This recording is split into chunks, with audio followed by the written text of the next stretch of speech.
welcome once again to the video.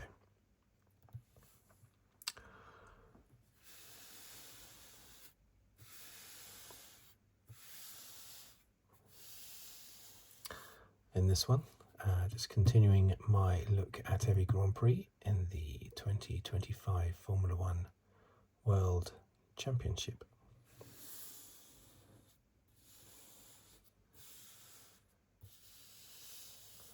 Just a simple look from a fan's perspective. I've been a fan for many decades, and as usual I will be listing the finishing order down there, then the top 10 in the Drivers' Championship, and then the rundown of the Constructors' Championship. Okay, so let's dive in. Oh, it's difficult getting that lid off. Okay, so this was round 12. Now, just like with the Italian Grand Prix, I like to put Monza, so I'm going to put Silverstone.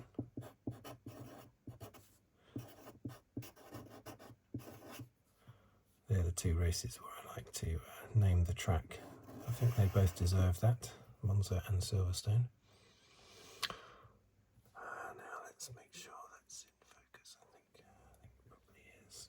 So let's start at the top, shall we? So first place is Norris. Check that's in focus. Check that's in focus, yeah.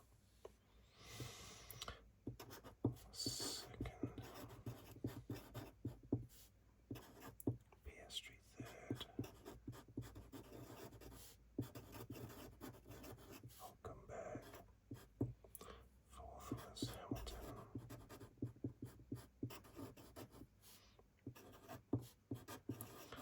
fifth Verstappen, sixth was Gasly,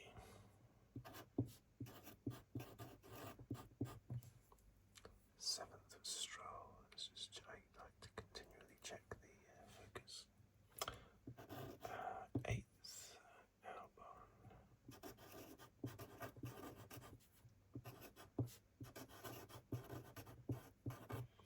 Nine Alonso.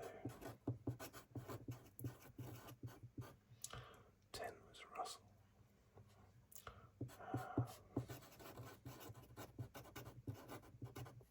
Bearman.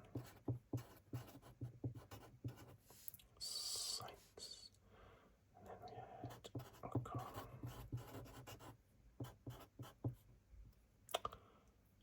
Leclerc.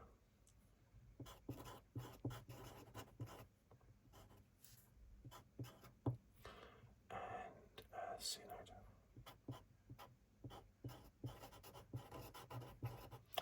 And we had the non-finishers.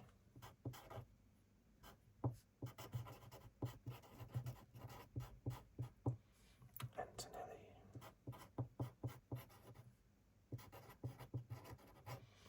Hadjar.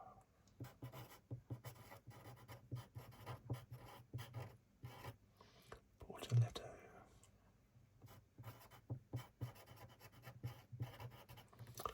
Lawson. And Colapinto.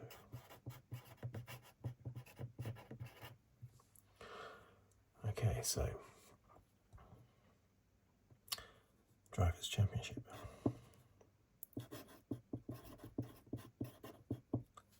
Piastri is on 234 points. And is it in focus? Come on. No, don't jump around like that. That's good. Okay, so second, Norris, 226. Third, it's Verstappen, 165.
Constructors' Championship, we have, of course, McLaren on McLaren on 460.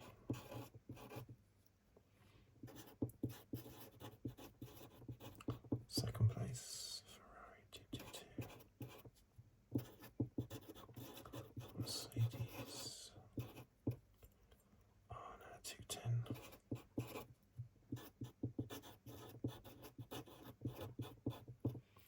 Red Bull 172. Williams 59.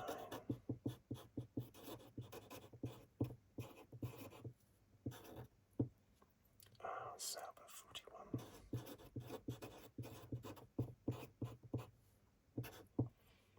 Seventh Racing Bull.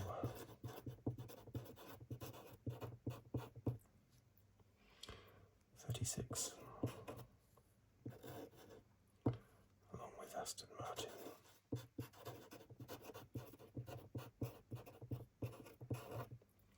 36. Haas. 29. 10th. Alpine on 19. Okay. Fastest lap. Let's put fastest lap down.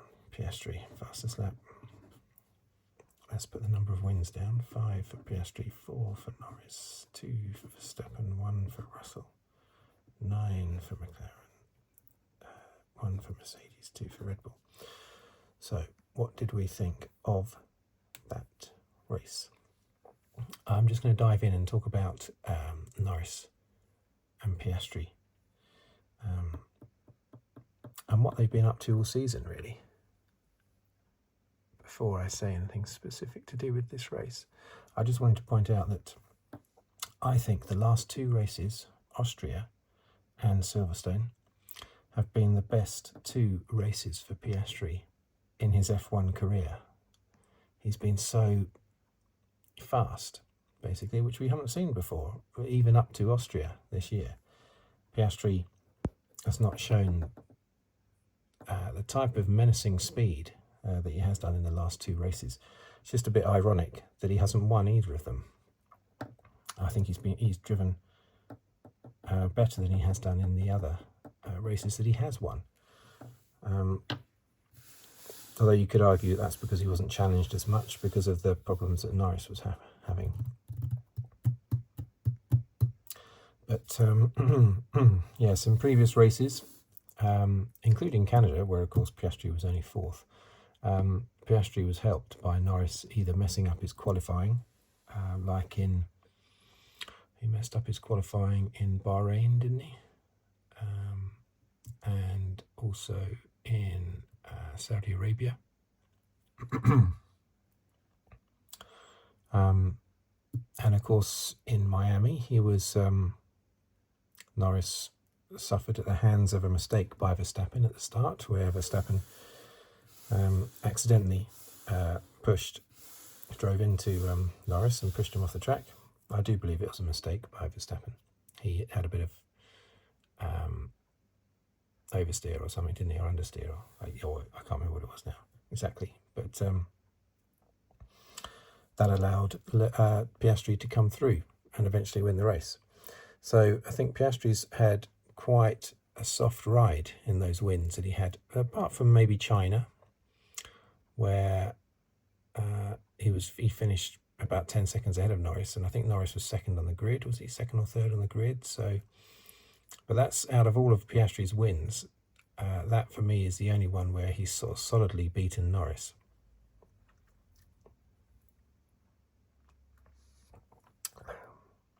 In Spain, he only finished about 2 seconds ahead of Norris, although Norris was 2nd on the grid, so it wasn't like Norris was 8th on the grid. But anyway, Piastri's had quite a soft ride, which I think explains why Piastri has had this constant poker face all throughout the season so far, this sort of half smile on his face, because he can't believe how he's managed to stroke the car to victory without being challenged too much from Norris, because Norris keeps being his own worst enemy by making mistakes, or that having that unfortunate coming together with Verstappen in Miami.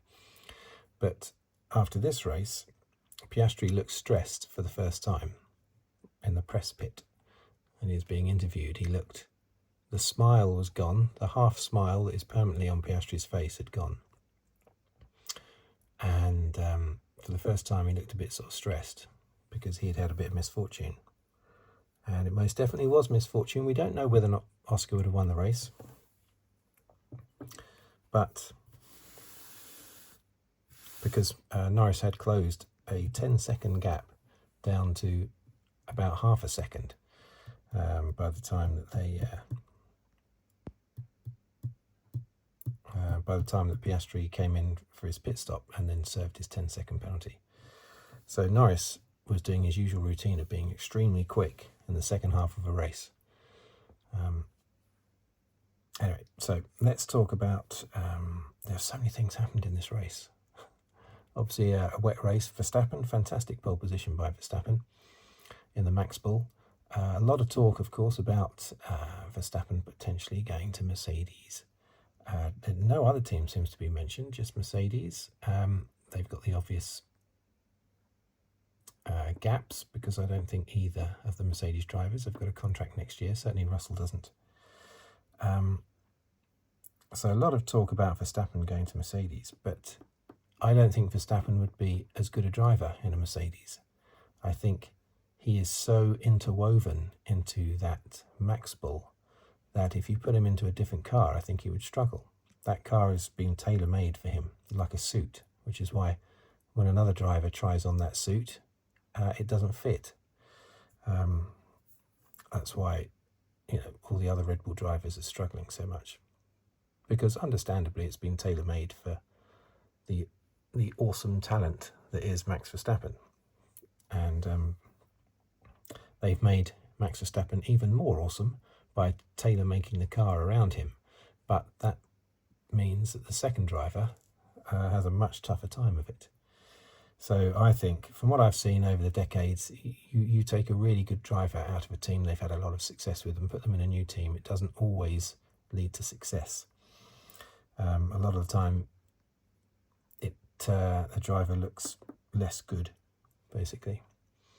Now, I know you could sort of point at Hamilton in the Ferrari, but Hamilton didn't look particularly good last year in the Mercedes, or the year before that. The last 2 years in the Mercedes, Hamilton had gone off the boil. So I don't really see a lot of difference this year with Hamilton's performance to the previous 2 years. But Verstappen, yes, if he was in a Mercedes next year, he would not be the force that he is at the moment in the Max Bull. So yeah, but a fantastic performance for him to put that, but it's also a very good performance by the team. We have to remember that. And I think, was it Horner, was it Great Pains to point out how well the team had performed to get Verstappen onto pole position. It's not just, I think the team might be a little bit fed up with all the constant talk, a lot of it coming from Max himself, about how incredibly rubbish the car is. And yet somehow Max does it because he's such a wonderful guy. And the car is such a dog. No, the car is not a dog. It's just that the car has been built around Max Verstappen. It's not a terrible car. It's just been built around Max Verstappen. That's a mistake that Red Bull have made. He likes a very sort of pointy, sharp, turny, oversteery car, doesn't he? And that's on the edge all the time. And the other drivers don't like that. So it's not a terrible car. It's just been built for Max. If we had two Maxes in the two Red Bulls, Red Bull will be winning the Constructors' Championship by miles, because it's been designed for Max Verstappen. But yeah, very good pole position by both Max and the team. He didn't make any mistakes, basically. Lando made a mistake. Oscar made a mistake. Lewis made a mistake. Well, virtually the last corner. All three of those could have been on pole position. Max did not make a mistake, and that's why he shaded the pole position. So yes, Norris and Piastri. Wow, Piastri was fast, wasn't he? Absolutely incredible in that first stint. Obviously, much of that first stint he was in clear air. He didn't have spray smashing into his face like all the other drivers, but at first he did, until he got past Max. He was getting pummeled by spray, of course. So, but a fantastic performance by Piastri. I've heard mention that possibly Norris was protecting his tyres, his inters. I don't know. I haven't heard any more than just a little rumour about that, so I don't know if that's actually true or not. I just think Piastri was faster, because Piastri is always good on the starts, on any start or restart. So if you've got a race where there's constant restarts due to weather, Piastri is always going to be in a prime position there. And Norris, every time there was a restart in that first stint, Norris would lose a few seconds, because he's, as I said before, Norris, I think I could go 0 to 60 quicker than Norris. He's just so slow at the start and restarts and new stints on tyres. But later he speeds up, and he showed that in the second half of the race. After Piastri got his 10-second penalty, I thought, because of the way Piastri's performed in the last 2 races, I thought that Piastri may well make up that 10% deficit, but he couldn't. Norris maintained it at about 3.5 seconds, and then he closed in even more, and he got it in the end down to just like less than a second behind Piastri. There was a warning to Piastri to not hold Norris up. If he gets to within DRS range, just let him go. And he got to about DRS range, I think. I think he got under DRS range, less than a second. But anyway, Piastri then came in for his pit stop, and then he served his 10-second thingy. Norris then came in afterwards and lost out a little bit because of that. That was when they put on the slicks, wasn't it, I believe? I'm surprised that Norris lost out to Piastri, because everyone was pitting a little bit too early for slicks, and so therefore the ones that were waiting a lap or two more so were making up time on the other drivers. Certainly that worked for Hulkenberg in his battle with Hamilton. But when Norris came out of the pits, he was only 6.5 seconds, or when Norris came out of the pits, he was only 6.5 seconds ahead of Piastri instead of sort of 10. So,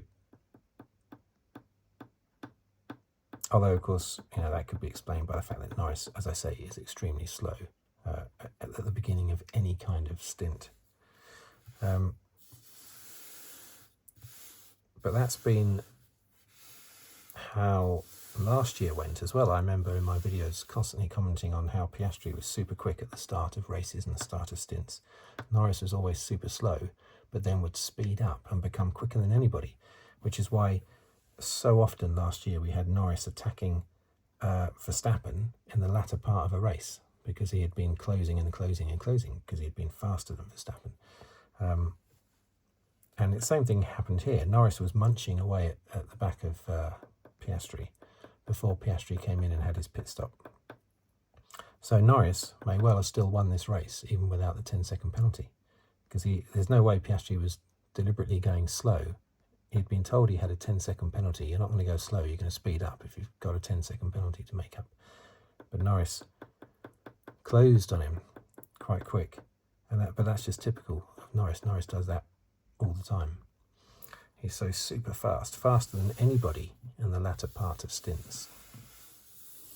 He just needs to get his qualification and the initial start of stints sorted out.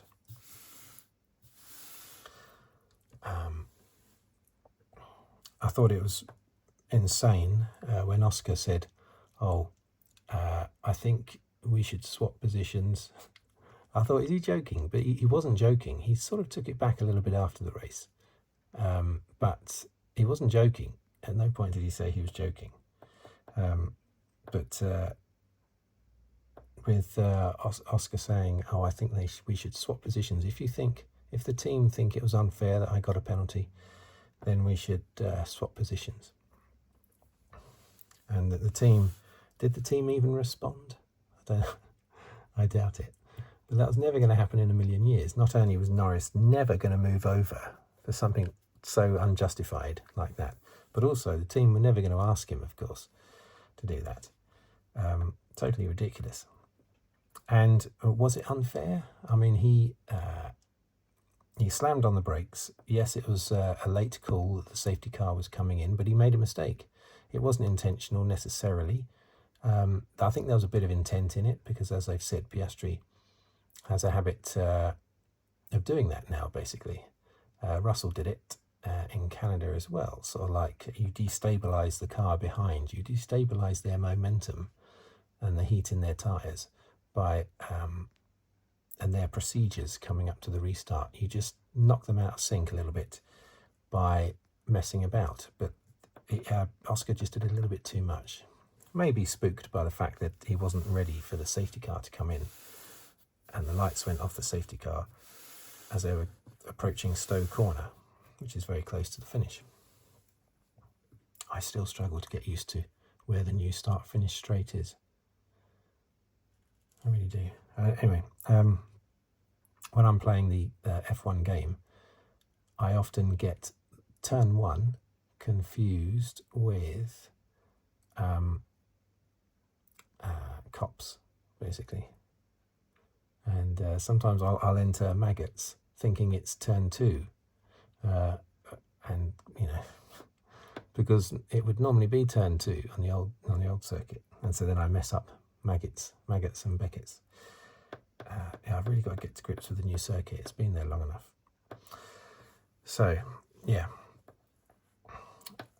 Piastri apparently used about, what was it, 59.5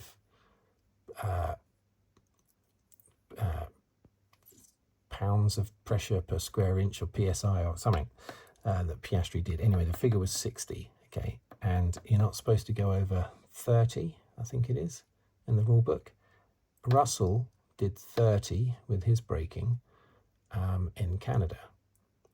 And so therefore he didn't get a penalty. So Red Bull and Max are being completely confused as to why Russell didn't get a penalty and Piastri did. Well, just look at the figures, mate. You know, look at the actual coverage. You can see that Russell's was not as bad as Piastri's. And then Piastri said, I did exactly the same thing to exactly the same extent on the previous restart on lap 20. But when you actually look at it, no, he didn't. He didn't brake anywhere near as aggressively as he did on the one he got a penalty on. So now the penalty was totally justified. McLaren didn't think it was unfair, but of course they're not going to say it's fair or unfair because they don't want to, or they're not going to say the penalty's fair because that'll annoy Oscar. So instead, Zach Brown was sort of pussyfooting about and dodging the question when asked whether or not he thought it was fair. He was just trying to confuse and misdirect because he knows that the penalty was fair. Silly mistake by Oscar, basically. And yes, Norris benefited from that silly mistake, and I'm sure there'll be lots of people that will be ranting about how unfair it is that Norris has won this race and everything. But it was a mistake by Piastri, just like a mistake by Norris, numerous mistakes by Norris in previous races, and qualification in particular has gifted Piastri wins earlier this season. It's just the way it is. We don't attack Piastri when Norris makes a mistake, allowing Piastri to win, so we shouldn't do it when it's the other way around either. But anyway, there you go. Oscar made a mistake and it lost him the win. I'm sure Norris would have won plenty of races last year had he not made the odd mistake and the team not made the odd mistake. And also this year, I think Norris would have won in Miami, for instance, had Verstappen not made a mistake. And who knows what he would have done in those races where he qualified 6th and 7th on the grid, like Bahrain and Saudi Arabia. And also Canada as well, where he qualified way down the grid in Canada. He was super fast in that race in Canada. Hulkenberg, yeah, well, it's all been said, hasn't it? 238 race starts. I remember watching him in F2 in 2009. I was at Valencia for the Grand Prix, And I think Hulkenberg won the F2 race, the feature race. Yeah, I remember watching that. And he was fighting a lot with, who's that Russian? Is it Vitaly Petrov? Yeah, I think it was Vitaly Petrov was the guy who he was up against in the championship that year. But 19th on the grid. I had to put that down there. 19th, wasn't he? 19th on the grid. Of course, totally helped by the weather conditions, but still, he had to do it. Same with Gasly and Stroll. Fantastic races, but yes, they were helped out. Well, not necessarily Gasly, because he didn't do too bad in qualifying, did he? But Stroll and Hulkenberg were helped out by their early pit stops onto slicks. I was very surprised, actually, when Stroll and the others stopped. When they did, and I was immensely surprised when Antonelli stopped for slicks early on. Was that just during the virtual safety car or just after? During it, I think, because we'd just seen someone come in and then spin off straight away, and yet Antonelli still came in, which is a bit odd. Anyway, so many things happened in the race. I haven't really talked about the race, it's too difficult. I'll just talk about the drivers. Hamilton and Hulkenberg. Hamilton was all over the back of Hulkenberg and should really have taken his third place off him. But Hamilton's, fortunately for Nico, Hamilton's inters started to fall to bits. So he couldn't wait any longer. So he came in a lap before Hulkenberg, and that made a big difference because it was so slippery that when Hamilton came out on slicks, he was a lot slower than Hulkenberg on his inters. And then a lap later, Hulkenberg came in. So after their pit stops, Hulkenberg was 10 seconds ahead of Hamilton. But Hamilton had been right behind him before the pit stops, and that helped Hulkenberg. Hamilton closed the gap a bit to 5 seconds, but I'm surprised he couldn't completely close the gap in the remaining laps. But anyway, 7 or 8 laps there were, and Hamilton only got the 10-second gap down to 5.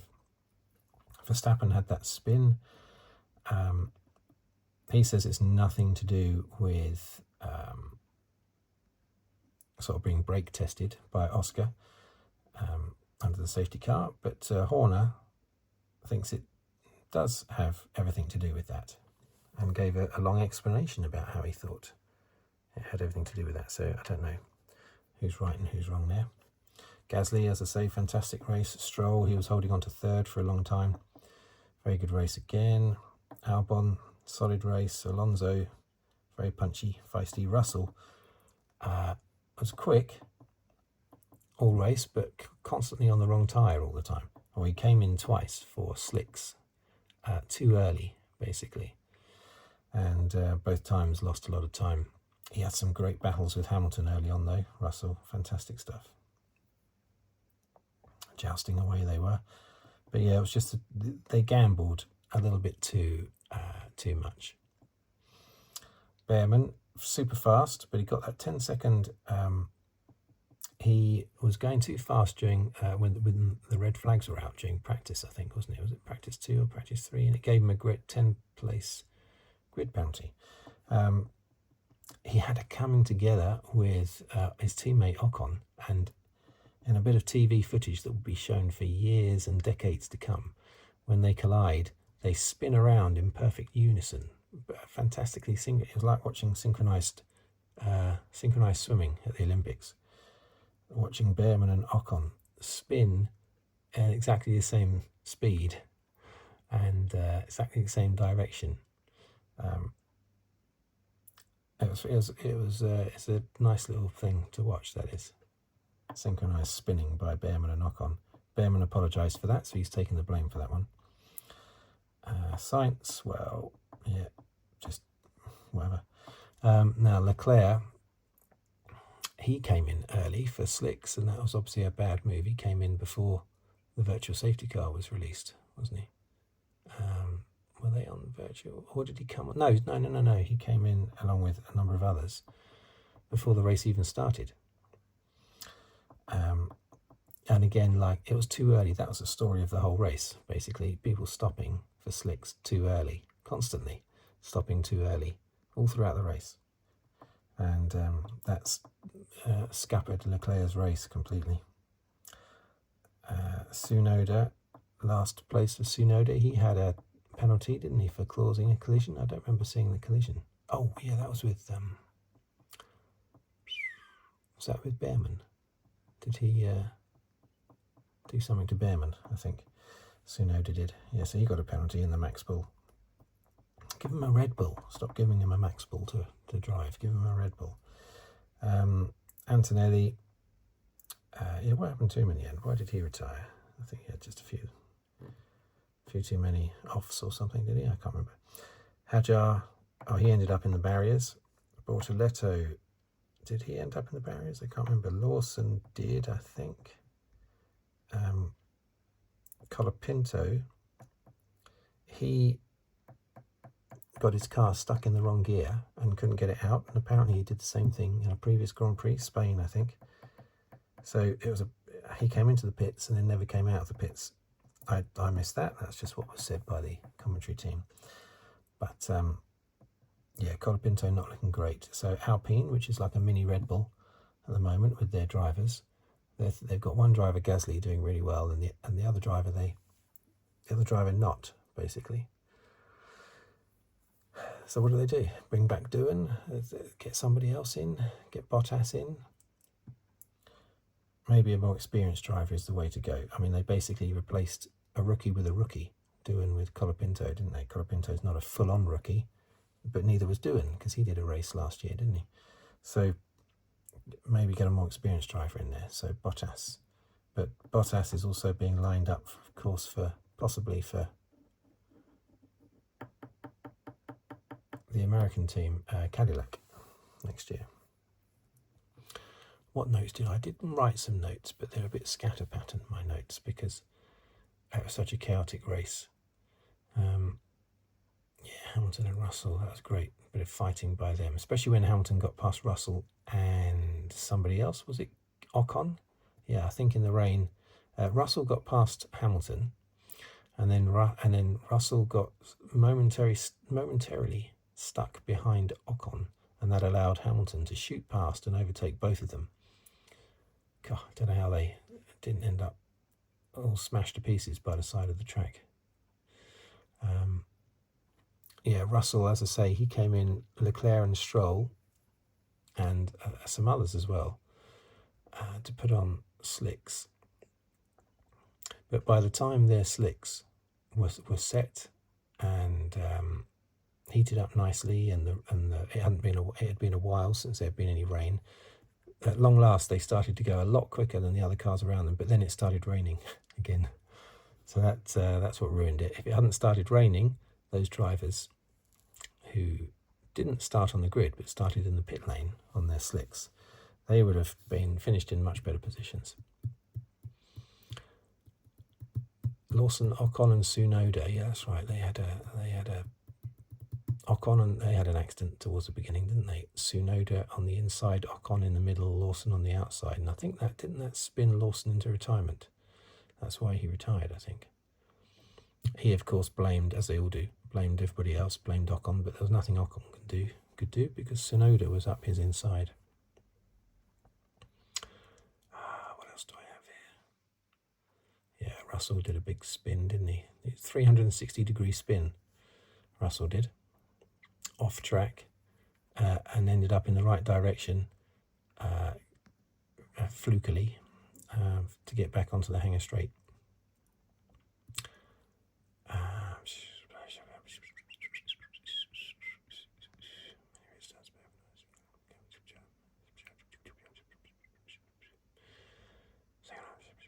Yeah, most of my comments and most of my thoughts are just on Norris and Piastri, sort of in general, not just this race, but in general. But yeah, Piastri, he looked flustered. In order to make that request, I think we should swap positions. For goodness sake, Oscar. So, utterly ridiculous. So, for him to come out with that, and the way he looked after the race in the press pit, not a flicker of a half smile today. or yesterday, I should say.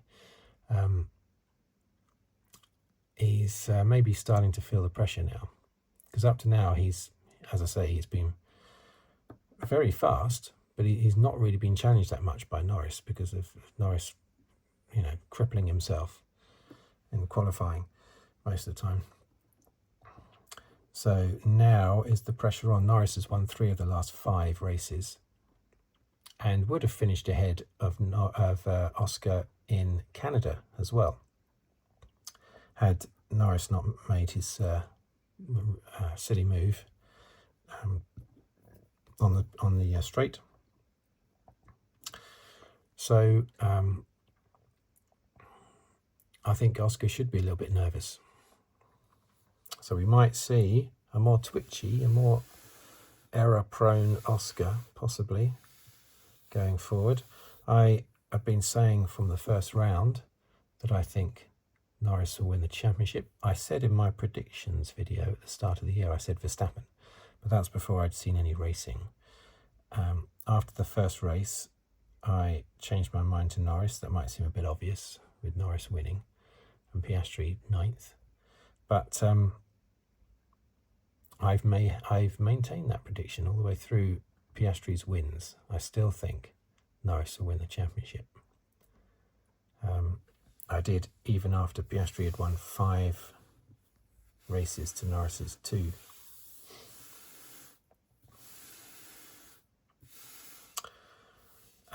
Championship positions, so just 8 points now, separating the 2 at the top. But I am concerned as a Norris. I'm not particularly a Norris fan. I'm a British driver fan. I'm patriotic, basically. But in this battle, as a Norris fan, I'm concerned by how good Oscar has been in the last 2 races, Austria and Silverstone.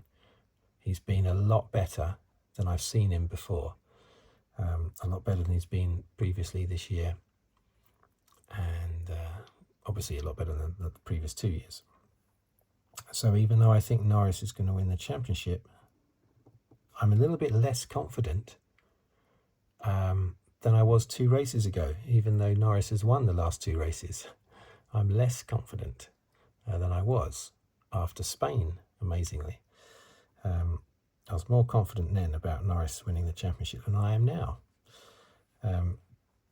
Just because Oscar could have easily won the last 2 races. And he's so good at the moment. Verstappen's out of it, isn't he, basically? Hamilton managed to get over 100 points, well done. Still stuck in that eternal 6th place. But Antonelli, when was the last time he scored points? I'm trying to think. Sauber, 41 points. Well done, Sauber. They only scored, was it 4 points last year for finishing 8th in the last race, was it? Or the penultimate? No, I think it was Brazil, wasn't it? They finished 8th last year.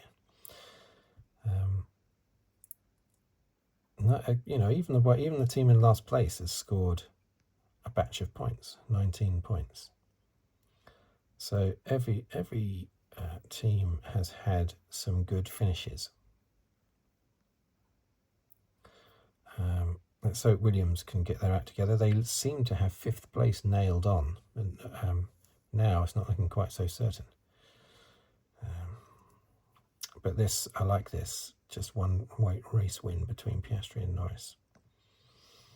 That's what I like to see, because it was totally unrealistic before when it was like 4 for Piastri and 1 for Norris, and then 5 for Piastri and 2 for Norris. It was just totally unrealistic to what their driving had been, basically. So this looks a little bit more sensible now, the stats now. I think the next race is in, when's the next race? 3 weeks' time. That's a bit cheeky because they've got a 3-week gap now, and then there's going to be 2 races, and then there's going to be the summer break. Well, this is basically a summer break, isn't it? Almost 3 weeks. The summer break will only be a week longer, probably 4 weeks. Right, so I've been talking a long time, actually, 42 minutes, dear me. Right, thank you for watching. Thank you for listening.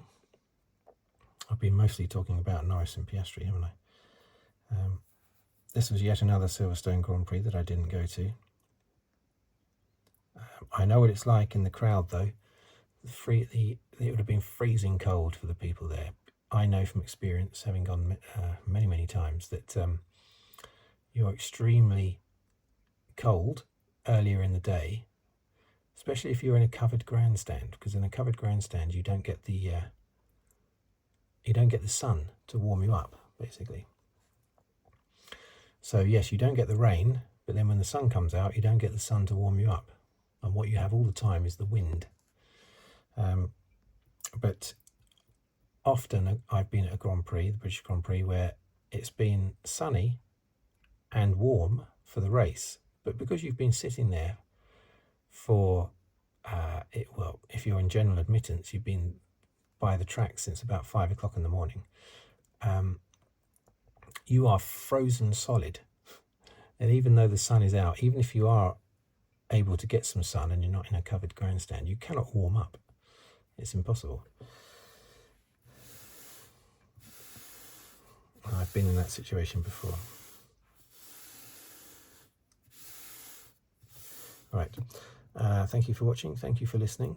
If you'd like to subscribe, please do so. If you'd like to comment on the video or like the video, please do so. Or if you'd like to leave a tip on the thanks button below the video, all very welcome. But just basically, thank you for watching and thank you for listening.